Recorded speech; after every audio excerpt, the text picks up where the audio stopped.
Hello everyone, welcome to myself, Max McGillivray from Beanstalk. This is part of our Beanstalk 20 on 20 series, and I was just walking my office dogs earlier, just wondering how I would introduce this amazing character, Tom Amery from the Watercress company. And the reason I'm attracted to Tom is that I've got a recruitment background of over 18, 20 years, and if I have one skill, it's been able to ascertain people who've got a difference about them, especially on a commercial and a leadership perspective. And normally my skills are quite honed in this regard because I've been doing it for so long. But when you identify someone and then you have a quick look at the background and you see them in action, you can actually see the difference that they can make to a sector and to a business. And Tom is definitely a shining example of that. Tom very kindly came on a great broadcast that we did with Barbara Bray, MBE, a new broadcast we set up for healthy and sustainable food. And so we had Tom in as a shining example of food and the difference that Tom and the Watercress company has managed to make to the local area. And you'll see when we talk to Tom in a minute that there's this enthusiasm and passion from him about the sector and the business. The Watercress business is so unique that I wanted to get Tom on so that you could find out about him, his background, and also the Watercress company and how Tom and the Watercress company collectively are looking to make a difference. So I think we've embarrassed Tom enough. Let's get him on. Tom, come on in, please. Hello. Hi. So Tom, I've obviously given you a big rapturous introduction. I just that need was to tell incredible. Thank you. Yeah, but hold on. I just need to tell you that some of your team have been in contact with us, and they've asked me to ask you about your Spice Girls collection because apparently you have a love of the Spice Girls. Am I being set up? Are you being set up? I think you are totally being set up. I don't feel too uncomfortable because I don't know what they're doing, but they're playing games, obviously. What, the Spice Girls or your team? Well, I'm sure the Spice Girls have, but yeah, I think the team are definitely. No, although who doesn't like the Spice Girls? That's fine. I know, absolutely. It's good holiday music to have. So Tom, let's just go through your background. So you're ex-Rittle. And I suppose at this point, you and I should go to the car park and have fisticuffs because I'm ex-Harper and there's this fantastic love-hate, but it's all love relationship between the Ag universities. And Rittle is a highly regarded institution. And if you're not aware of it, everyone should go and dial it up. They're doing so much more now, especially in the respect of looking at other areas that they can deploy their skill set into as the whole food sector gets busier. So Tom's got this background from Rittle, and then Tom, you seem to be life and boy within Watercress, and you're not an old man, and that's quite unusual to see someone who has started within a company and relatively quickly got to a senior level. So why the Watercress company? Why did you go from Rittle with initial gap? Why the Watercress company? You could have gone for any food business, any branded food business, any business out of food. Why the Watercress company? I always knew I just wanted to focus and specialize in something. The industry has got a huge array of opportunity. And I left school at 15, so I was lucky enough to get into the industry and start to scope out what I wanted to do. Got to Rittle College, and Rittle did an amazing course on commercial horticulture, which allowed us to really touch quite a few different alternative crops. So I completed the HND and then went traveling around the world and the usual thing. But the project about traveling around the world was to find out what was going on elsewhere that I could come back to the UK and hopefully develop. And one of the areas was baby leaf production. It was salad. That was really sort of at the forefront of Australia when I was there, because the way that they were selling baby leaf in Australia was different to the UK. So I got back and I was interviewed by Charles Barter, who was running the Watercress company. Fantastic. And we were talking about earlier on. And Charles interviewed me, gave me an opportunity. So I was very lucky, but I sort of hit the water running, if you could say that. Well done. And if it's okay to ask, why leave school when you were 15? Well, I just wasn't an academic. I probably enjoy study more now than I did back then. It was one of those things. It's atypical in young lads. They want to get out, get working, and that's what I did. So that was a really sort of important part of my career. Was between 15 and 19. Actually, that's where it started because I realised what I wanted to do. On Chris Evans this morning, and I've forgotten his name. Oh no, I've remembered it. Tim Peake, UK astronaut. He was saying that he failed his A levels. And look where he is now. You've got to be so intelligent to be an astronaut, but he managed to make it because he then joined the RAF. So what I'm basically saying is there's comparisons, Tom, between you and Tim Peake, the astronaut. It's so good. Yeah, between what he's achieved, and I'm being serious because if there's a number of students watching this, and yes, education is very important, but if you're not deemed to be an academic, do other things. There's examples here with Tom and Mr. Peake, 250 miles above us when he's up there, and especially to get into the likes of fresh food. So what did you initially think, Tom, when you looked at the Watercress company? What state was it in? Was it a bit Heath Robertson, or was it fairly advanced? No, well, it's the thing is, I turned up just at the point when the business was about to go through a huge sort of transition. We were, the way you grow watercress isn't that much different now, but the detail has changed an awful lot. How we're actually producing the crop.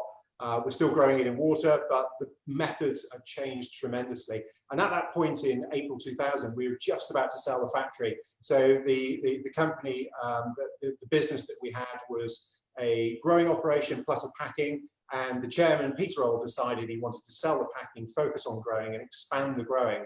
And that's what we did. And that was the challenge. So we sold the factory. We went back to probably about 2-3 million turnover. And then over the years, up until probably around about 2012, 2013, we were sort of looking at around about, sort of 12 million turnover. So we grew really quickly. And plans 5-10 years out, without obviously breaking any confidence, where do you think the business will be under your stewardship? Well, the business is changing, so from 2000 to 2012, it was a very clear growth strategy about working with the UK retailers. But since 2012, we started to change the operation, and we started to diversify a lot more. We've been looking at other products like, the wasabi that we've grown. Plus, we're changing the way that our supply structure works in terms of where we get our products from. So traditionally, there would have been an international sort of tri-sourcing. That's changing now, and we're looking at developing our sales in the US with the farm that we've developed over there, and likewise with Europe. So I'd say that the growth will be selling more watercress in continents that we haven't traditionally sold it. I remember back in the day, you mentioned Charles Barter, that Charles Barter would call me up every now and then and say, Max, what if you can help me? We need a production manager. I said, no problem, Charles. Where's it going to be? Down in Dorset somewhere? No, Florida. Florida? How's that work? And so funny enough, Tom, we had no problem getting candidates to be based out of Florida for 2-3 years. That's it. So, and that's fascinating. You were saying about the operation in the States, because it's, if there's one thing that you could criticize some of the UK growers about, is being so parochial. If you've got the skill set to be able to grow, and you've been growing in the likes of America, does it not make sense to feed a customer base of, pick a number, 250 million Yanks rather than sub 70 million? And they might actually be a little bit easier to sell to, because it's another conversation about retailers in the States and them allowing brands or novel elements. So that's fascinating that you're looking to go that step further. Would you ever go east? Would you ever go towards Asia? Well, we wouldn't draw a line under that quite yet, because I think what we've got to do is work on the US. The US market's really important to us. So this year we've taken what was a farm that's around about 36 hectares. That's nearly twice the size of what our UK production area. Wow. And we've expanded that further by looking at a new farm that we've developed over in Kentucky. So the plan really is, in the short term, is to develop a sort of a 12-month operation in the States, build up the partners, predominantly on the East Coast at the moment. But we may well travel, obviously, further over to the West Coast and develop that side of it. I think that would come before we went into the Asian market at the moment. Okay, on watercress consumption, if we had our friend Joe Shaw Roberts from Kantar on board, who's the fresh produce expert, he'd be able to rattle off the stats about watercress consumption. Is watercress consumption in UK, Europe, America, is it on the increase, steady, declining? Well, I think the UK's gone through everything. It's like a roller coaster, where up until around about 2012, it was in permanent growth year on year.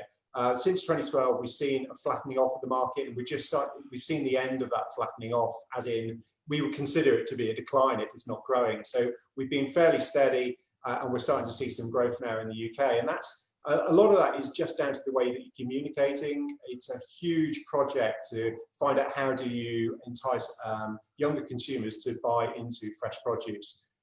There's a lot of competition in the market, and we've seen, obviously in the early days, we were the only ones really promoting watercress. We were winning awards, the IPR awards, for instance, in 2003, because we were so fresh and new into the market with our marketing. But now it's got harder, and therefore we need to develop new ways of communicating to the younger audience, because generally the consumers of watercress are a little older. And it's a kind of product, because it's about health, that people are looking to, sort of offset, challenges or lifestyles over the years, and therefore they're picking up watercress. But we are starting to see some early signs of, that younger generation picking into watercress, and that's really through the communication channels, and social media has been a huge success for it. So I'm going to give you two examples: the vicar and the famous actress's daughter. If I can get my words out. So knowing that you're coming on, I realised that I'm not a great consumer of watercress. So I keep on buying cookery books with my daughter, that we go charity shopping. She buys clothes, and I look for quirky cookbooks. And I found this Swedish cookbook, and it had this amazing recipe for watercress soup. And so I had a vicar mate of mine come round, and I did a watercress starter with Swedish meatballs as main course, and I got voted 10 out of 10 for my effort with the watercress soup. And we then started to debate about watercress. When did we actually, as a sort of a unit in the 40s and 50s, ever really enjoy watercress? And it is such, I can't put this in another way, it's such a magical ingredient, that with that particular soup, the main component is potatoes, and you only put 2 bunches of watercress in, but it absolutely transforms the dish. So that was one week, and then me being me, I just did exactly the same dish for a famous actress's daughter who came around with some other friends. I thought, oh God, I've got to raise my game. Oh, well, let's go for the watercress soup again. Let's really show off. And we had exactly the same conversation about how it is such a magical ingredient. And this lady's Norwegian, and she gave numerous examples of how watercress is used in Norway, and it's an easier sell to the younger generation there, because they're a bit more into the cooking, perhaps say within the UK. But I was just amazed at how it's such a catalyst within food, that small amount just transforms the dish from being very plain to something very different. And I suppose that's the issue with the younger generation. We can tell them all this. You can have social media Instagrammers telling them, but until they actually taste it in a nice sandwich or a nice soup. And I suppose is that the issue that you've somehow got to get them over that line, so they're then hooked, like I'm now hooked on watercress. Yeah, no, it is. Like you say, it spans such a broad sort of range of products. So, in some ways it can be treated like a vegetable, because it can be cooked. It's obviously a salad, and then it's got like you say, that sort of that flavor profile that nearly takes it into the herb section, because it is so versatile. You've got that range that can be quite challenging sometimes, because you end up talking about too much diversity, and nobody quite knows where to go with it. So you've got to try and pick the products or the recipes that work within those age groups, and therefore focus on those. There's no point, sort of trying to talk about one area of cooking which is not really attainable or not relevant, or doesn't provide the conversation that's relevant to that age group anyway. So what we're doing is we're having to try and really understand our consumer, get to know them. We do that all the time by our social media, or the events that we would have been attending last year and the years before, and then really start to understand the profile, and then create the message working through the channels that are relevant again to that age group. So we've got a marketing team here. We're a small business, but we do invest heavily in marketing, which is great fun, because who doesn't enjoy that type of thing? Okay, because I suppose it's either a marketeer's dream or marketeer's hell, watercress, because I suppose it's so niche. But I suppose in comparison to other fresh produce products, say like soft fruit, where there's all that internal competition between raspberries and strawberries and blueberries, does watercress have any direct competition? Yeah, it's got definitely got competition, because you think that Wild Rocket could be a competitor to it. But then in the salad fixture, watercress has got a price point that is a little bit higher than other salad products, and therefore it does have competitors. When you're looking at a fixture, you think, oh, I'll just buy a bag of salad. They're not necessarily going to go for a product that's a little bit more expensive. So we have got competitors. We've got to shout quite loud to explain why our product works. But what you can do is what's amazing about a small product like Watercress, if you really get into it, is you can understand that if you market it well, you do a good job over a weekend, or there's an event, Jamie Oliver's talked about it, Gordon Ramsay, you start to see the sales coming in. Wow. There's nothing better than that, because it's just that sort of magic that the phone starts ringing, or the orders are increasing, and the WhatsApp's going crazy on Sunday night because all the orders are coming in. So that's the kind of feedback we get. And we're really lucky. We've got quite a large proportion of the market, so we really get the kickback. But equally, it's all about the work that you've got to put in to get to that stage. It doesn't come easy. When we first started off, we were quite a small proportion of the market, but we've grown. So.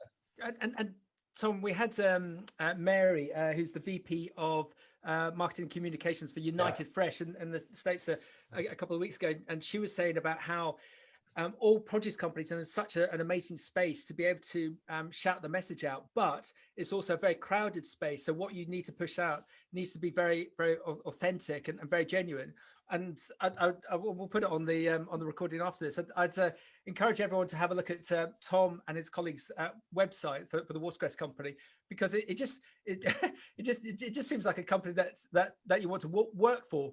So it seems to be a great bunch of people and a great message and a great piece of work that you're doing with the community. But do you, with your small marketing team, I always make this comparison to, and I won't name them, but like an energy drink where they're making 40% margin on their product. So hence why they can sponsor Formula One stars and have helicopters and all the rest of it. With your business, how does your marketing team punch above their weight to get heard in this mad world we're in?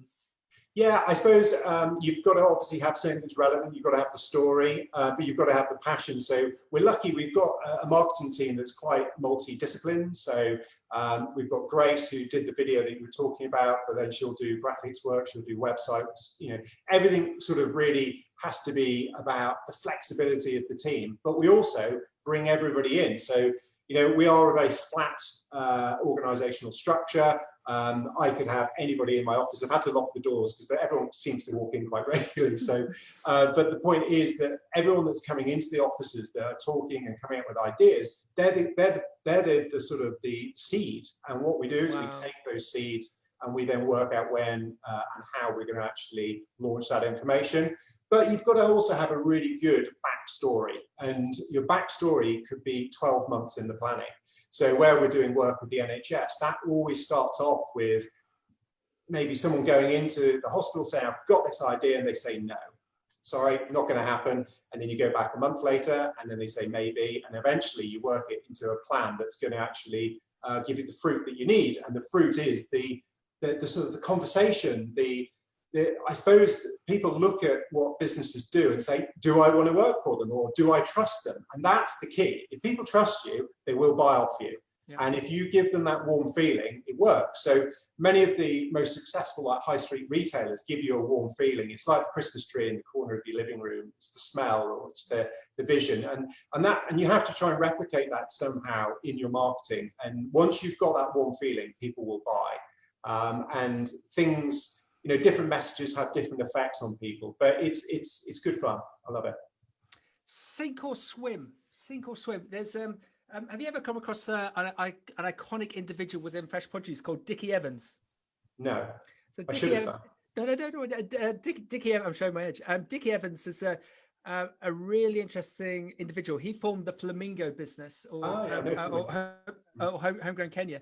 And back in the 90s, he had a view that his route for success for this very quick growing business, because in the 90s, everyone, it was when exotic veg was really taking hold, and also flowers from the likes of East Africa. And Dickie could see that his business was growing very, very quickly. And to make sure that they could sustain that growth, he needed managers. And he had two options. He could either go out to the market and get very significant heavyweight individuals, or he could bring younger individuals in. And as he told me once, Max, I'm going to let them sink or swim. I hope they swim. And he employed, I think it's 3 or 4 individuals. I won't embarrass them by naming them. And they all swam. It was amazing seeing their ability. And so these guys were dealing with phenomenal size retail contracts. They were dealing with air freight. They were dealing with East African growers and all the positive and negative issues around that. And those guys basically created that whole sector. Coming back to the Watercress company, Charles Barter, he could have done one or two things. He could have gone for a heavyweight individual and brought them in at some vast expense, or he could have gone for you. He went for you. Why did he go for you? Because I was probably cheap. I wasn't going to say that. No, at the time, I remember I went for the interview, and I think he ended up negotiating me down to, it was like 11 or 12,000 pounds in.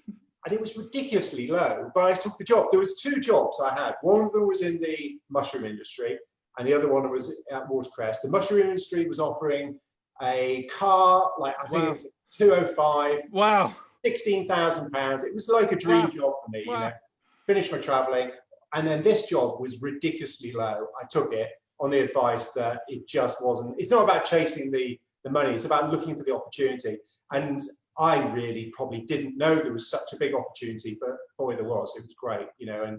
And I just, you know, once you find your thread in a business and you feel that you've got an opportunity to make a difference, then you've just got to go with it. And I have become quite specialised, and maybe I've become too specialised. But the reality is that, you know, I've checked that. I've built some other businesses outside the Watercress company, and they seem to work. So I'm quite happy that I'm not just a one-trick pony. It's sort of its work. So here comes that rubbishy question, but I think it's a very valid one. Tom, what is your management style? Quite flexible, determined, and quite argumentative at times. I come across as quite relaxed and chilled out, but there's a lot of, you know, energy that has to be used to drive projects, and sometimes it's knowing when to put the gas on and take it off. And at the moment, there's a lot of gas on. You know, we've got to get on with a lot of change, and generally, I'm quite supportive from that point of view. Okay, and within your tenure of the Watercress company, what would you have done differently? What could I have done? I think, we were talking about this a couple of days ago, and you know, it's difficult to have regrets, because you can always start to think about hindsight, and I don't really agree with hindsight, because it's applicable to anything when you start looking at hindsight. But if anything, really, it's just trying to actually understand when you should be utilizing those really successful years into creating more challenges. And in some ways, it's very easy just to sit back and enjoy the positive years, where really I could have, you know, worked even harder during those years to, you know, sort of give yourself that little bit more opportunity in the future. But that's just a personal thing. You know, you're always looking to say, well, what could I have done? But as a business, they've done extremely well. It's a wonderful team, and they've done a great job. In my tenure, again, I've seen so many businesses who have been very relaxed as to their stature in the marketplace, and a number of those businesses aren't here today because individuals and businesses like yourself didn't go out to take their business, but you're just better, and hence why there's the better businesses I come across, or individuals actually, are those that are worried, and because they're worried, they're actually doing something, they're actually planning for the future. I think, especially in these times, those businesses who are very complacent, they'll just fall by the way, and that's going to give more opportunity for those companies who do have more foresight about where they're going. Absolutely, yeah. My chairman, he's a big, you know, he likes to have that daily stress and those concerns. You know, Peter Old is a great leader because he allows us to get on with the job, but he sets really sort of ambitious targets. But equally, he's never complacent. You know, quality is one of the most important parts of any fresh produce business. If you're not dealing with quality, the consumers will just sniff it out and they won't buy the product. You know, and you don't get the repeat purchase. You know, there's no point putting all your energy into promoting and getting a penetration into the market, you know, trying to aim for 25-30% of the market, unless you can get frequency of purchase. And that's the most important thing about our products, is that, you know, people are coming back every fortnight, every week, every other day to buy the same product. product. And once you've got that, you've got the loyalty and you've got the support from the consumers that are buying your product. So never underestimate the power of the consumer to change literally over weeks if your quality isn't right. Yeah, and we had this really interesting oxymoron going on at the moment. We've got the number of people like the Food Foundation who've been battling on for years to try and get increase of fresh food consumption within the populace. We then have the likes of the amazing Martin Rashford, the footballer, who within 36 hours managed to change the Prime Minister's view about children having free school meals. I'm going to make you Prime Minister for a couple of days. How would you get people to eat more fresh produce, including watercress? How would you do that in a couple of days as Prime Minister? Yeah, good question. It's all about really, it's the children at school. That's the best place to go. We found regularly that talking to children, you can give them the power and the confidence to go home and say to their families, look, we want to eat this. And that's the trick, because many families just don't necessarily have the confidence to feed their children the change or the nutrition or the dietary movement that we want them to, because the children aren't necessarily on board. They're worried that the food may get wasted or get thrown away. So the trick is to go back to the schools and deal with the schools, and it's essential that the children get great meals during their working day at school, but equally they have the confidence to go home and maybe introduce new ideas and support their parents by eating what is a balanced diet. And that's the big challenge. So I think intervention at school age is really, really important. Fantastic. And how can we encourage more people to get involved within the food sector? We spoke about it the other day within engineering. Engineering said a very similar comment to yourself, that it's all very well having diversity within, say, Formula One teams, but actually we engineering sector need to start earlier within the schools. Do you think there's a magic wand that can be waved within the school system to not only get kids interested in more fresh food, but actually getting involved in the sector like you did?